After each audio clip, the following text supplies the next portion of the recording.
Olá pessoal, tudo bem com vocês? Eu espero que sim. No vídeo de hoje nós vamos falar sobre avaliação clínica e psicossocial em enfermagem. Quais são os instrumentos básicos para o cuidado? Os instrumentos básicos para o cuidado são destreza, manual de habilidade, princípio científico, observação, método científico, criatividade, comunicação, trabalho em equipe, planejamento, avaliação e a teoria de enfermagem. E qual que é essa teoria? Teoria das necessidades humanas básicas, proposta por Wanda de Aguiar Horta. Ela é a fundadora dessa teoria. E aí, tendo isso em mente, que ela é fundadora dessa teoria das necessidades humanas básicas, ela diz o seguinte: enfermagem é a ciência e a arte de assistir o ser humano no atendimento das suas necessidades básicas, de torná-lo independente desta assistência quando possível, pelo ensino de autocuidado, de recuperar, manter e promover a saúde em colaboração com outros profissionais.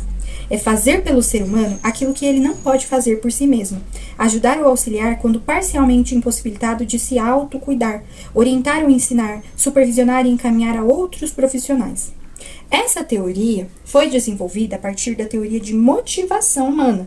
A teoria de motivação humana é a teoria de Maslow, que se fundamenta nas necessidades humanas básicas. São hierarquizadas em 5 níveis, tá? De hierarquização. Esses 5 níveis incluem as necessidades fisiológicas, necessidades de estima, de amor, de segurança e de realização pessoal ou autorrealização.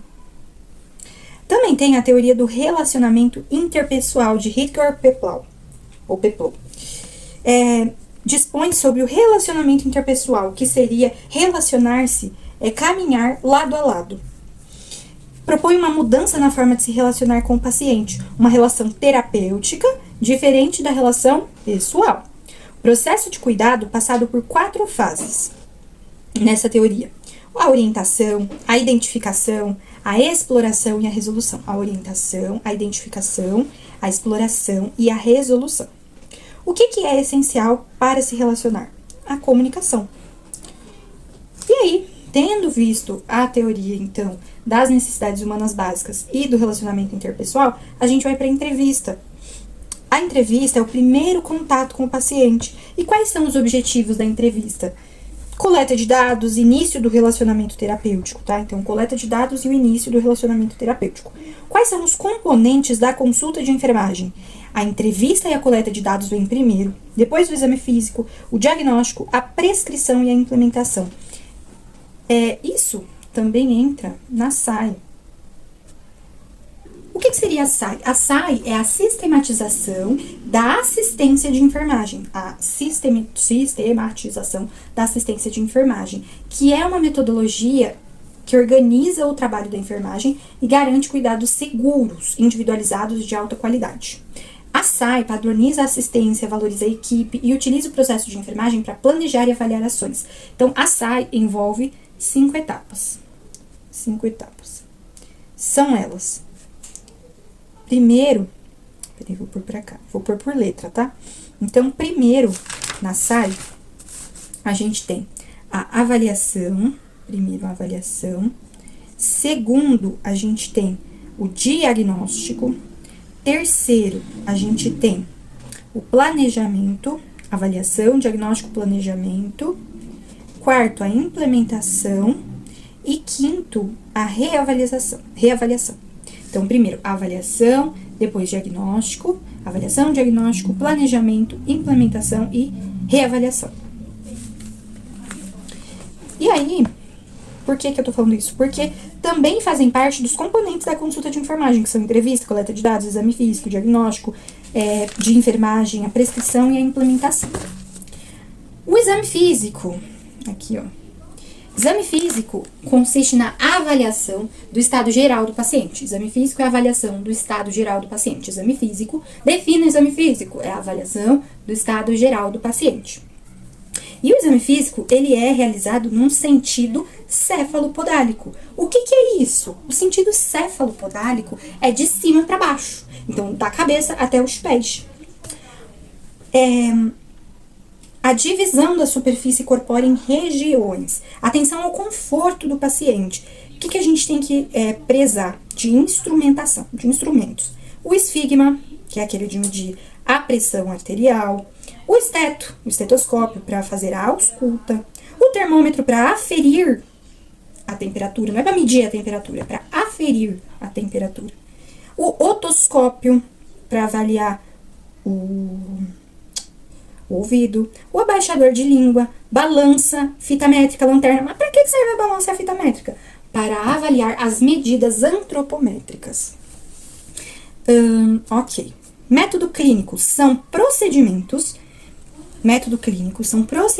que constituem o exame físico e será, em maioria, em uma ordem de avaliação. Então, primeira coisa, métodos clínicos são procedimentos que constituem, na realidade, o exame físico. E eles usam uma determinada ordem de avaliação. Então, são procedimentos que constituem o exame físico. O método clínico, ele tem aqui a inspeção, a palpação, a percussão e a ausculta.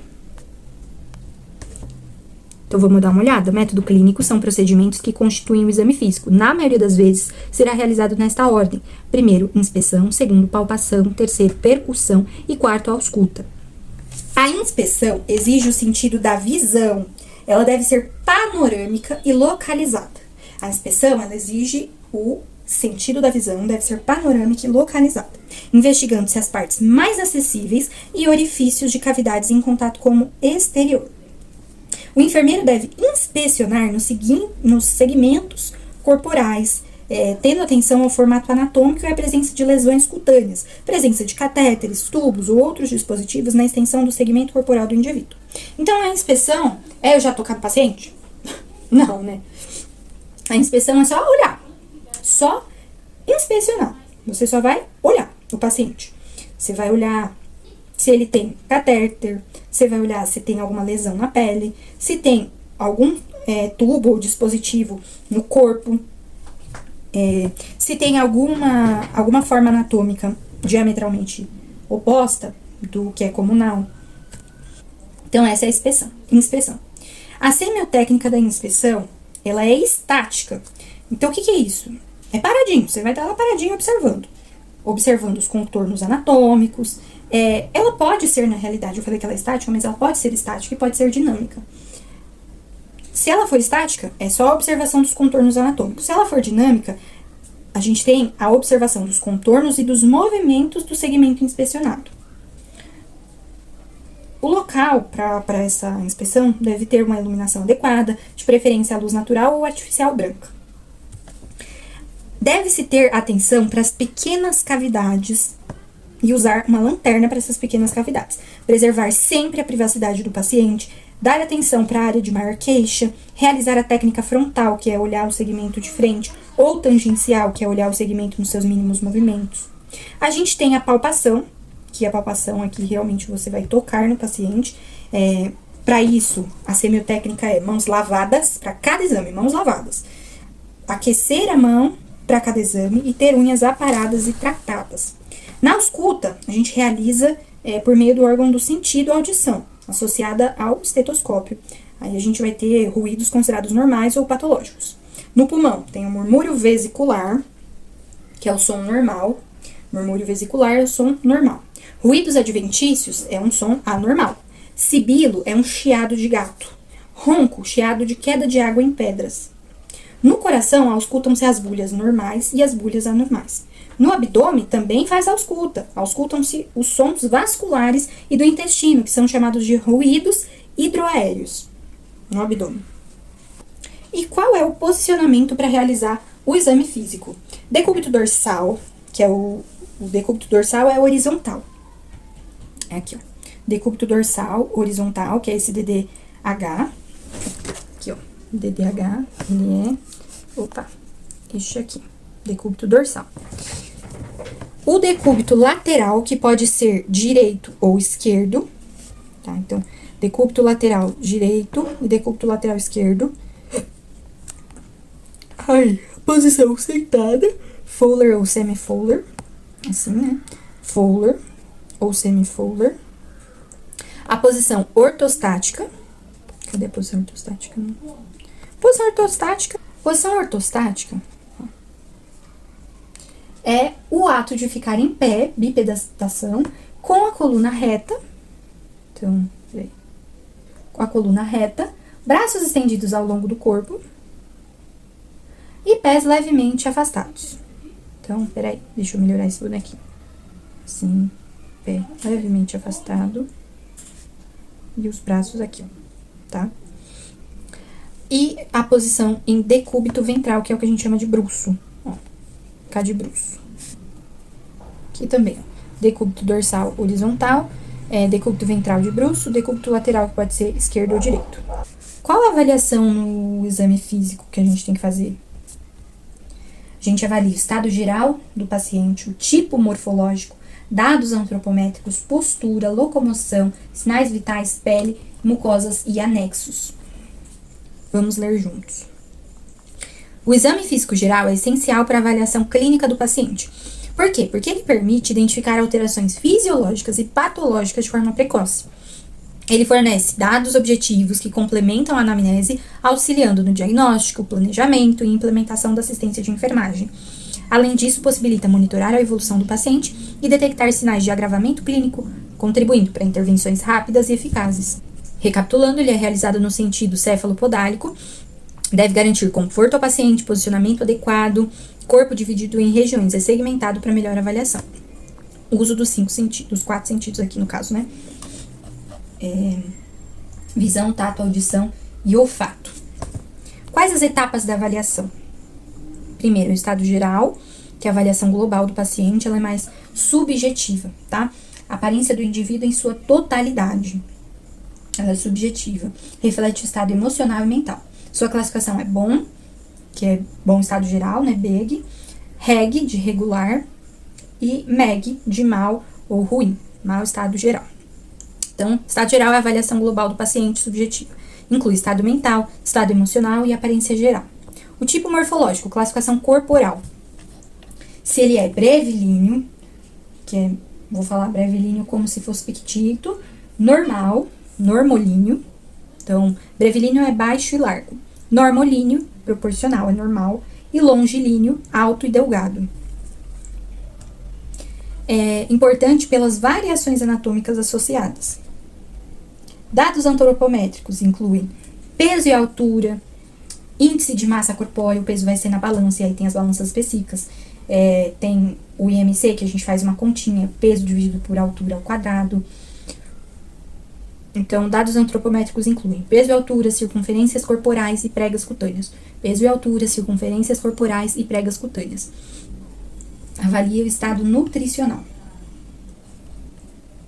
Aí, a classificação do IMC é menos que 18,5 é considerado magro ou baixo peso. Risco de doença normal ou elevado. Depende, se for extremamente baixo, aí pode, né, desencadear anorexia, etc e tal. 18,5 até 24,9, o resultado dessa continha aqui de IMC, é normal ou eutrófico. Normal ou eutrófico.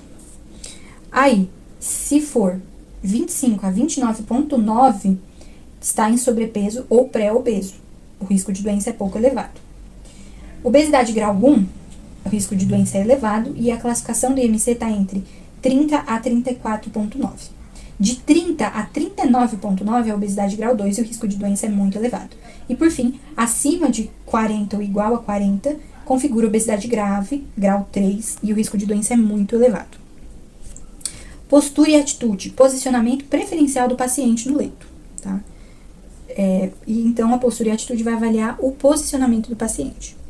Exames clínicos, exemplos na realidade. ICC, insuficiência cardíaca e asma brônquica, preferência pela posição sentada. Então, quando o paciente está com a preferência pela posição sentada, com uma atitude ortopédica ou ortopneia, indica a insuficiência cardíaca e asma brônquica.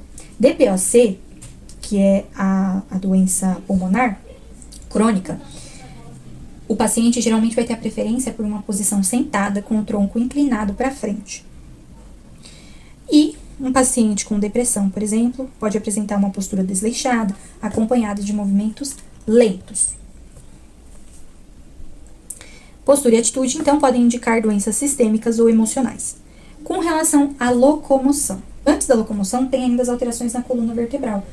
Normal, lordose, que é quando tem uma alteração na lombar, cifose, quando tem uma alteração na região das torácicas, entre torácicas e cervicais, e escoliose, que é aquele desvio, né? Locomoção. A gente tem que solicitar ao paciente que caminhe, que levante e caminhe, né? Aí a gente observa o tipo de marcha, dificuldades de caminhar, equilíbrio, desconforto ao caminhar, uso de instrumentos de auxílio, como uma bengala, prótese, andador. A gente vai observar o passo e o ritmo, né? Sinais vitais. Sinais vitais são os indicadores fundamentais do estado fisiológico. Quais são os sinais vitais? São 5, galera. Coloca aqui nos comentários. Vamos lá. Sinais vitais. Pulso. Respiração. Peraí, pulso? Como é que a gente vai aferir pulso? Aí tá um ponto importante. Pra gente aferir pulso, a gente vai avaliar o quê? A artéria. Porque a artéria é o único sistema cardiovascular que pulsa. Veia pulsa? Não, veia não pulsa não. É a artéria. Então, a gente vai avaliar a artéria. Vamos lá. A gente pode pegar a artéria radial, que é a mais simples aqui do pulso mesmo, e contar 60 segundos, que é o tempo mínimo. A gente conta 60 segundos. Se nesses 60 segundos o pulso que eu tiver for no valor abaixo de 60, esse paciente está bradicárdio, né? Bradicárdico, que ele tá com uma baixa pulsação, bradicardia, abaixo de 60. Acima de 100 em repouso é taquicardia. De 60 a 100 é normocárdico, que é pulsação normal, tá? Então tem a pulsação, pulso, né? Sinal vital, pulso. Respiração. A respiração, o que a gente vai fazer? A gente vai contar o número de respirações que o paciente tem dentro de 1 minuto também. Então, a gente vai avaliar também a expansão da caixa torácica, tá? Mas isso é mais pra frente. E aí, um paciente normopneico, ele vai ter ali de 12 a 20 respirações por minuto, tá? De 12 a 20 respirações por minuto. Normopneico ou eupneico, tá? Normopneico ou eupneico. Bradipneico é quando ele vai realizar menos que 12 respirações por minuto. Taquipneico, mais que 20 respirações por minuto. Então, sinais vitais, pulso, respiração. Agora, dor, tá? Dor tem uma escala de 0 a 10 para dor. Temperatura, que seria normal, adulta, de 36 a 37,4 graus Celsius. Estado febril, de 37,5 até 37,9 é estado febril, de 37,5 até 37,9 é estado febril. Quanto que é a febre? Com 38 graus Celsius. Febre alta, 39 graus Celsius. Hipotermia é menor ou igual a 35 graus Celsius. Então, pulso, respiração, dor, temperatura. Pressão arterial é o último. Então, a pressão arterial, pressão normal é 11/7, pré-hipertenso é 12/7, até 13/8, e hipertenso 14/10. O passo a passo para aferir a pressão arterial é o seguinte. Primeiro, são 4 etapas principais. Aí, primeiro a gente tem que perguntar se o paciente veio correndo ou andando. Se ele veio correndo ou andando, espera de 10 a 15 minutinhos para aferir a pressão arterial, para não dar alteração. Perguntar também se ele é hipertenso, se já fez xixi ou quer fazer, né, está com a bexiga cheia. Verificar a circunferência do braço. E aí, por que é importante verificar a circunferência do braço? Para ver se o seu esfigma comporta aquela medida. Verificar e encontrar a artéria radial e pressionar até parar de sentir o pulso. E aí, nesse pressionar, a gente vai pressionar a artéria radial e começa a insuflar a perinha, que é uma parte do instrumento do esfigma. Depois de insuflar a perinha, a gente vai insuflar essa perinha até parar de sentir o pulso na artéria que a gente buscou, na artéria radial. Aí a gente vai encontrar a aferição média. Por quê? Porque a gente vai insuflar até parar de sentir o pulso e ver aonde que o númerozinho do esfigma parou. Vamos supor, parou em 120, guarda essa informação. Depois a gente vai desinsuflar o manguito. E aí, não parou em 120, a gente vai ter que insuflar de novo o manguito, só que de 20 a 30 milímetros por mercúrio a mais do que parou. Então, se parou em 120, a gente vai insuflar até 140 ou 150.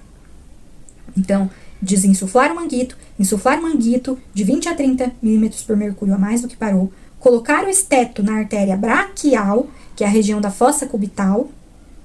Na região da fossa cubital, a gente coloca o esteto para auscultar a artéria braquial, porque quando a gente começar a desinsuflar o manguito de novo, que é bem devagar, a gente vai ouvir as bulhas. E vai ser um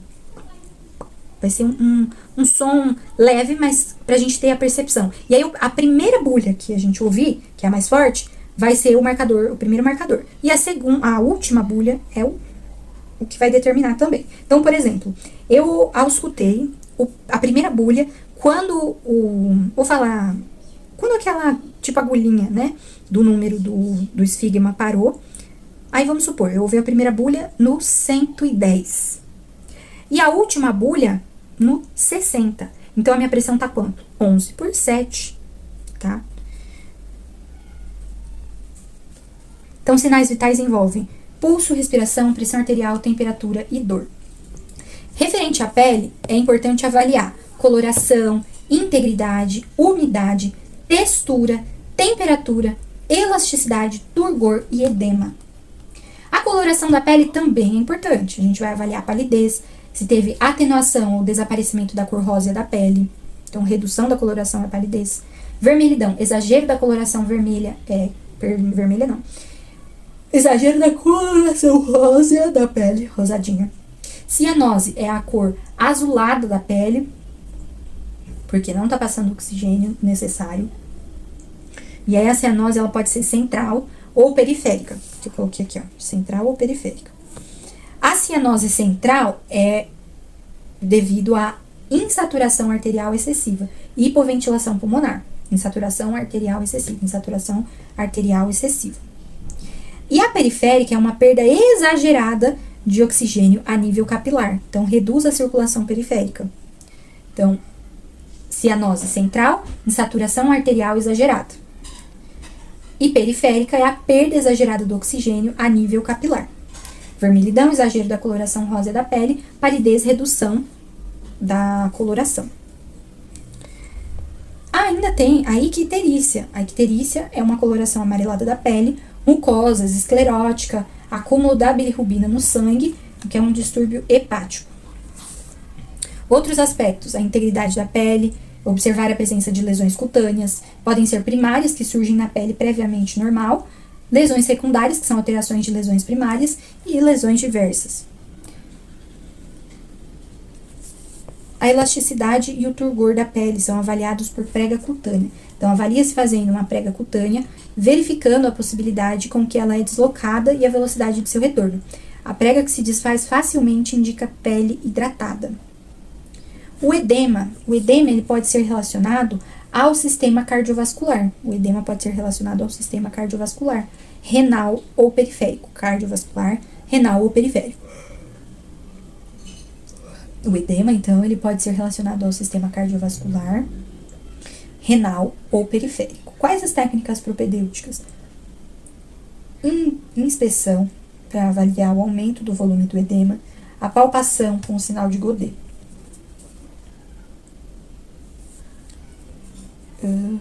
Aqui.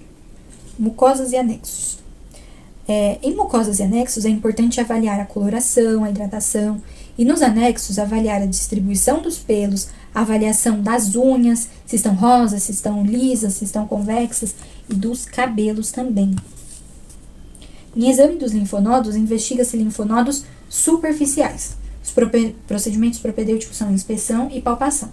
É necessário avaliar localização, tamanho e volume, consistência, mobilidade, sensibilidade e alterações de pele, como, por exemplo, a existência de sinais flogísticos, a fistulação ou ulcerações. Então, o que é necessário avaliar nos exames dos linfonodos? A localização, o tamanho, a consistência, mobilidade, sensibilidade e alterações na pele. O exame físico geral deve seguir qual direção padrão? De cima para baixo, que é céfalo-podálico. A classificação MEG indica o quê? Bom estado geral? Estado intermediário? Mau estado geral ou estado crítico apenas? Mau estado geral. É a sigla. O tipo morfológico longilíneo caracteriza-se por corpo largo e baixo, esse é o brevilíneo. Corpo proporcional é o normolíneo. Corpo alto e corpo musculoso? Não, isso é um corpo musculoso. Corpo alto e delgado. O IMC é calculado por peso dividido por altura ao quadrado. A ortopneia está associada a, isso a gente comentou aqui agora há pouco, insuficiência cardíaca e também tinha lá DPOC. A cianose periférica, lembrando que a cianose periférica, ela é a perda exagerada de oxigênio, tá? Então, ela ocorre por uma redução da circulação periférica. A icterícia está relacionada ao acúmulo de bilirrubina. O turgor da pele avalia a hidratação.